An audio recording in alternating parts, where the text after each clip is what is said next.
बिस्मिल्लाहिर्रहमानिर्रहीम। Fifth semester के course teaching of creative art के साथ आज हम एक नए टॉपिक को डिस्कस करेंगे। ये आपकी आउटलाइन के लास्ट चैप्टर में का टॉपिक है डिज़ाइनिंग अ टेस्ट, यानी कि हम एक टेस्ट को कैसे डिज़ाइन करते हैं। उसमें बहुत सारे स्टेप्स को हम फॉलो करते हैं और हम one by one step by step उन सब चीज़ों को देखेंगे। इसमें बहुत सारी चीज़ें हम पहले पिछली क्लासेस में डिस्कस कर चुके हैं और बहुत सारी इसी क्लास में डिटेल्ड लेक्चर सेपरेट आपको दिए जा चुके हैं, तो आप वहाँ से मदद ले सकते हैं। इसलिए हम उन चीज़ों को डिटेल में डिस्कस नहीं करेंगे और हम देखेंगे एक टेस्ट को डिज़ाइन करते वक्त ओवरऑल हम किन चीज़ों को मद्देनज़र रखते हैं। Test plays an important role in evaluation of people learning. They provide relevant measures of many important learning outcomes. The validity of the information they provide, however, depends on the care that goes into the development of the test. Testing has expanded rapidly in the school. It can help to improve learning by assisting in pre-assessing learners' rate, monitoring learning progress, diagnosing learning difficulties, determining the degree to which the intended learning outcomes have been attained.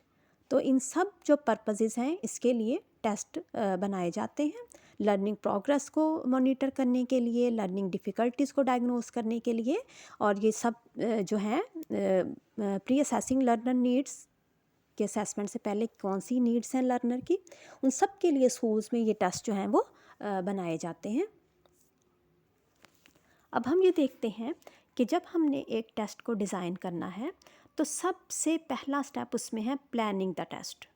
हम test को plan करते हैं कि हमने क्या क्या चीज़ें करनी है उस टेस्ट में, ठीक है। इसमें अब हम देखेंगे the main goal of testing is to obtain valid, reliable and useful information concerning pupil achievement.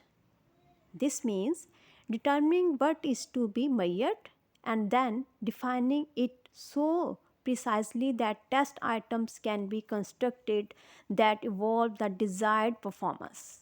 ठीक है, इन दोनों चीज़ों को हमें देखने के लिए एक टेस्ट को प्रॉपर तौर पे प्लान करना होगा। अब प्लानिंग में हमारे स्टेप्स क्या क्या होंगे ये हम देखते हैं। Planning of test involve the following steps. इन तमाम स्टेप्स को हम फॉलो करेंगे। Very first step is purpose of the test. हम पर्पस को देखेंगे। टेबल ऑफ स्पेसिफिकेशन, एक टेबल ऑफ स्पेसिफिकेशन बनाएंगे।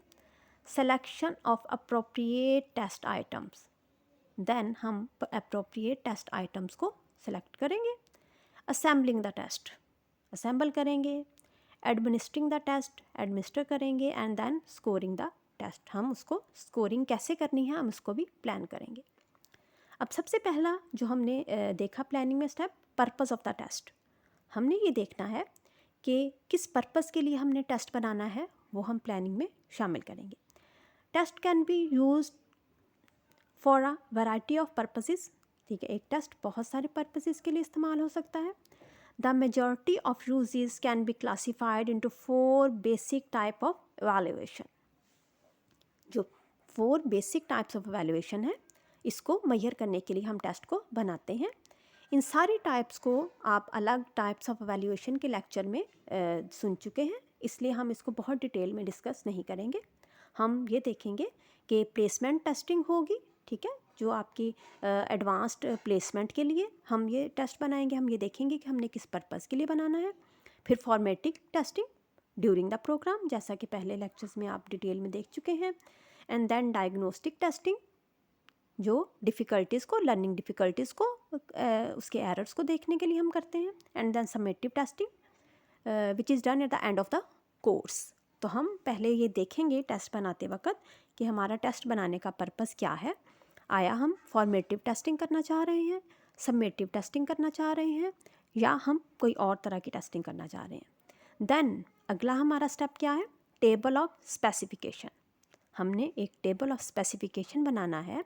हम स्पेसिफिक तौर पर ये बताएंगे कि हम किस किस टाइप के कितने कितने आइटम किस किस कोर्स के यूनिट से ले रहे हैं, ठीक है। उसके लिए फिर हम 3 स्टेप्स को फॉलो करेंगे। First step is obtaining the list of instructional objective. हम सबसे पहले इंस्ट्रक्शनल ऑब्जेक्टिव की एक लिस्ट प्रिपेयर करेंगे। हम बताएंगे, हम ये देखेंगे कि हमारे इंस्ट्रक्शनल ऑब्जेक्टिव क्या हैं। And then second is outlining the course content, this one, and the next is prepare the two-way chart that relates the instructional objectives to course content। और अगला हमारा स्टेप होगा कि हमने एक टू वे चार्ट बनाना है, जिस चार्ट की शक्ल जो कैसी होगी हम आपको अगले पेज पे इंशाल्लाह मैं अभी आपको दिखाती हूँ। सबसे पहले हमने क्या करना है, obtaining a list of instructional objectives. सबसे पहले हमने इंस्ट्रक्शनल ऑब्जेक्टिव की एक लिस्ट बना लेनी है। हमने ये देखना है कि हम किस लेवल के जो ऑब्जेक्टिव्स हैं वो बनाना चाहते हैं, उसकी हम पूरी एक लिस्ट बना लेंगे।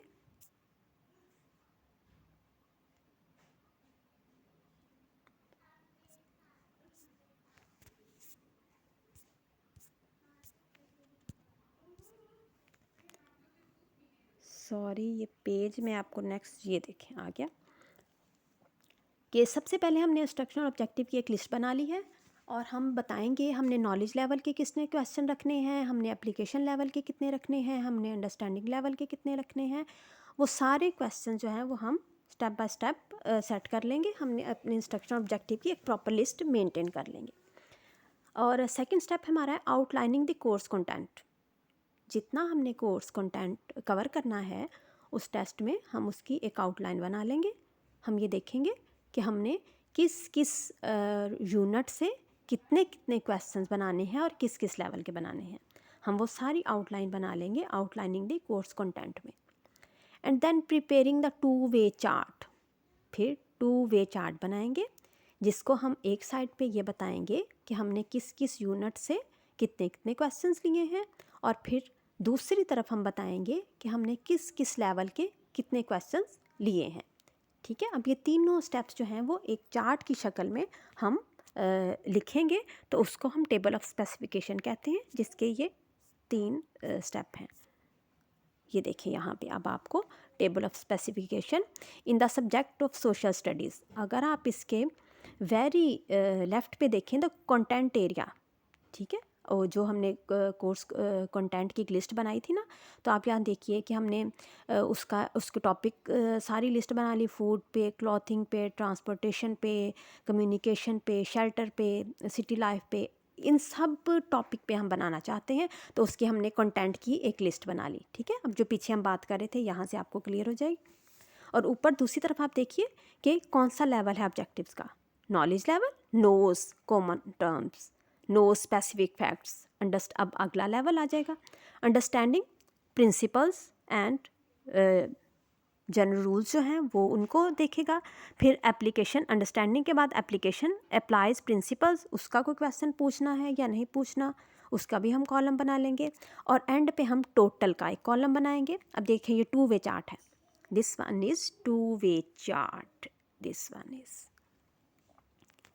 आप ये देख सकते हैं कि इसके एक तरफ जो हमने फूड पे बनाए हैं 2 नॉलेज लेवल के हैं जिसमें वो कॉमन टर्म्स को देखेगा, 2 नॉलेज लेवल के हैं जिसमें स्पेसिफिक फैक्ट्स को देखेगा, 2 अंडरस्टैंडिंग प्रिंसिपल्स पे हैं और इसमें एप्लीकेशन लेवल का कोई क्वेश्चन नहीं है फूड में से, और इंटरप्रिटेशन लेवल का भी कोई क्वेश्चन नहीं है। टोटल 10 क्वेश्चंस हैं।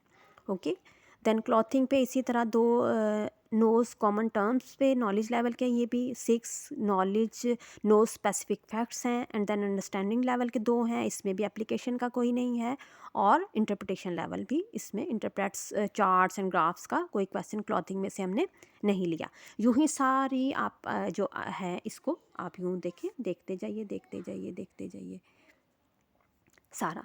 अब ये नीचे टोटल, अब टोटल है कि नॉलेज लेवल के हमने जो नोस कॉमन टर्म्स हैं, लास्ट रॉस पे आप आ जाइए कि 20 हमने टोटल बनाए हैं नॉलेज लेवल के जिसमें कॉमन टर्म्स को जान सके, और 20 ही बनाए हैं नो स्पेसिफिक फैक्ट्स, उसके भी 20 हैं, और अंडरस्टैंडिंग लेवल के टोटल 25 हैं, और इसी लास्ट रो में आगे आप देख सकते हैं कि एप्लीकेशन लेवल के 25 हैं और इंटरप्रेट चार्ट्स इंटरप्रिटेशन के भी 10 क्वेश्चंस हैं।